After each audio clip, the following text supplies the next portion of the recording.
ഇപ്പൊ നമ്മുടെ methods of preparation for aldehydes, preparation of ആൽഡിഹൈഡിന്റെ മെത്തേഡ് ഓഫ് പ്രിപ്പറേഷൻ ഒന്നുകൂടി കൺസോൾഡേറ്റ് ചെയ്യുകയാണെങ്കിൽ ആദ്യം നമ്മൾ നോക്കിയതാണ് റോസൻമണ്ട് റിഡക്ഷൻ ആസിഡ് ക്ലോറൈഡിൽ നിന്ന്. Palladium supported with barium sulphate ആണ് അവിടെ ഉപയോഗിച്ചത്.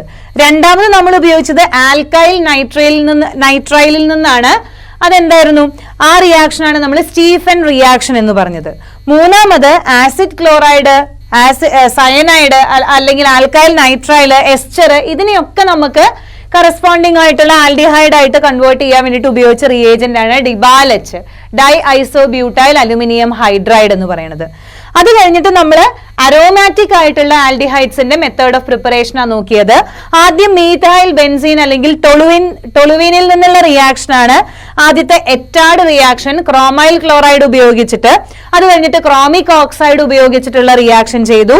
അത് കഴിഞ്ഞിട്ട് സൈഡ് ചെയിൻ ഓക്സിഡേഷൻ. അങ്ങനെ 3 എണ്ണാണ് ഈ ടൊളുവീനിൽ നിന്ന് അല്ലെങ്കിൽ മീഥൈൽ ബെൻസീനിൽ നിന്ന് ഉപയോഗിച്ചത്.